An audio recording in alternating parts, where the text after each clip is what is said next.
Hindi naman talaga ako si Pacquiao eh. Sino ka? Ginagawa ko lang to kasi trabaho ko. Sabi nga, laughter is the best medicine, dahil binabawasan ng pagtawa ang mga stress hormone at pinatataas ang mga immune cell at mga antibodies na lumalaban sa impeksyon, kaya nagpapabuti ng iyong resistensya sa sakit.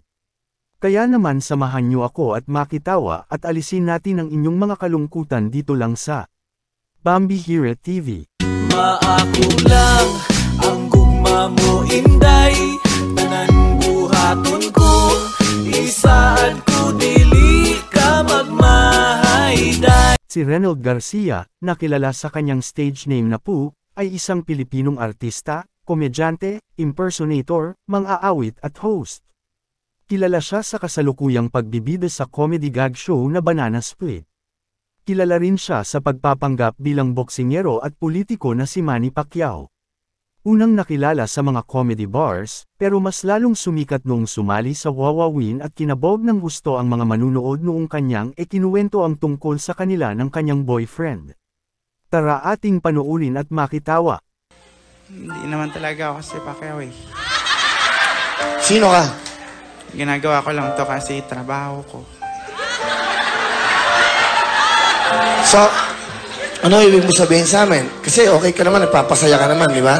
Napasaya ka naman sa mga tao. Pag pinapanood ka, yung mga malulungkot na tao, napapasaya mo. Yun ang importante. Bakit mo ginagawa to? Bakit man? Para makatapos yung boyfriend ko. Parang may naamoy ako hindi maganda. Di totoo yan. So, may boyfriend ka, Manny Pacquiao? Pacquiao? Boksingero ka, di ba? Hindi naman nga ako si Pacquiao eh. Sino ka ba talaga? Sino ka talaga? Bali, ako si Pooh.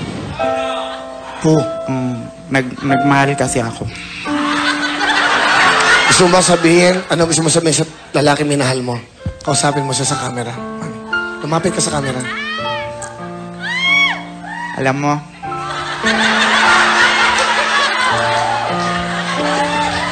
namimiss na kita.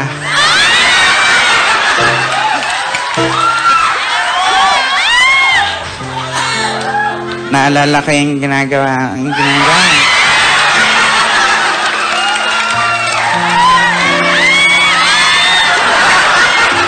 Hindi kasi, pinagmamalaki ko siya kasi sobrang sweet sa akin.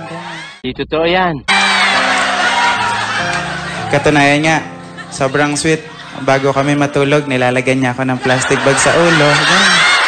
Pag hindi na ako makahinga, tatanggalin niya. Sabihin niya sa akin, I love you. Siya yung lalaking nagturo sa akin kung paano magtipid sa buhay. Katunayan, pagkakain kami, ang ulam niya, pork chop. Ganun. Sa akin, ketchup. Eh.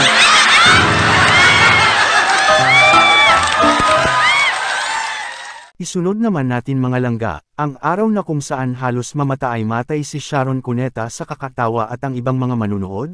Nung nag-umpisa na si Po ng kalokohan niya, tara simulan na natin.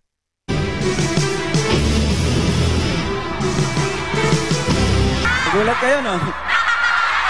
Ako din, nagulat eh. Hindi ko alam kung bakit ako nandito, pero marami kasi akong pangarap sa buhay, aside doon sa mga boxing, sa lahat ng mga ginawa ko, world champion boxer na ako, tas congressman pa ako, pero isa na lang siguro ang mahiling ko, ang maging leading man mo, Ate Shawi. Ka nasisira, ulo. Magkasing kulay naman kami ni Goma. Magkasing galing kami sa English ni Ruben. Tapos siyempre, halos magkamukha kami ni Gabi. Pag nabugbog siya ni Biwider. Pero alam mo, may pinaplano kasi yung movie para sa inyo ni Goma ngayon, pero alam ko hindi yata matuloy kasi sobrang busy siya. Kaya sabi ko nga, ako na lang ang maging leading man mo, at panigurado kaya ko naman kung ano mga ginagawa nila, at saka maganda pa kung ako maging leading man mo dahil ako rin ang producer. At saka panigurado, kung ako maging producer mo, syempre hindi rin ako papayag na hindi kasama yung pamilya ko. Bola lang yan. Ang magiging best friend mo sa movie, si Jinky. Ang magiging nanay mo, nanay ko. Wala naman kayong pagkakaiba, parang magkawig naman kayo eh. Sa bag. Kasi alam ko, collection mo, LB. Isa din, LB din. Ang galing nga nun eh, pag namimili, sinusalatan ka agad niya yung bag niya. Property of Mami Dionisia. Mayroon pang date yun. Alam mo, may naisip nga ako magandang project para sa atin. Ang role ko, boksingero. Gagawin ko yung babangon ako, dudurugin kita. Tsaka yung mano po 6, gawin natin yun. I-revive natin yun, gawin natin mano-mano po hanggang round 6. Pwede natin gawin yun. Kahit nga yung movie ni Ai, pwede natin gawin yung BFF. Pwede yun. Gawin natin boxer si Pacquiao forever.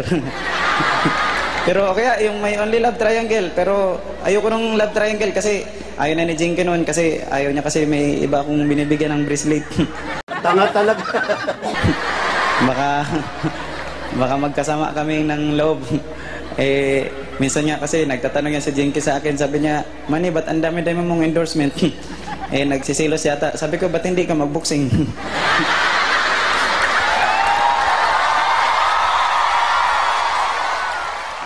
Sana'y nag-enjoy kayo sa video natin ngayon mga langga. Part 1 pa lang ito ng ating kasiyahan, abangan ang part 2 sa susunod nating mga video.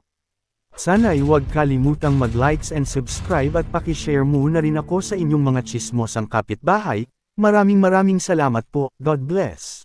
Marites mana imong batasan ay bantayi ang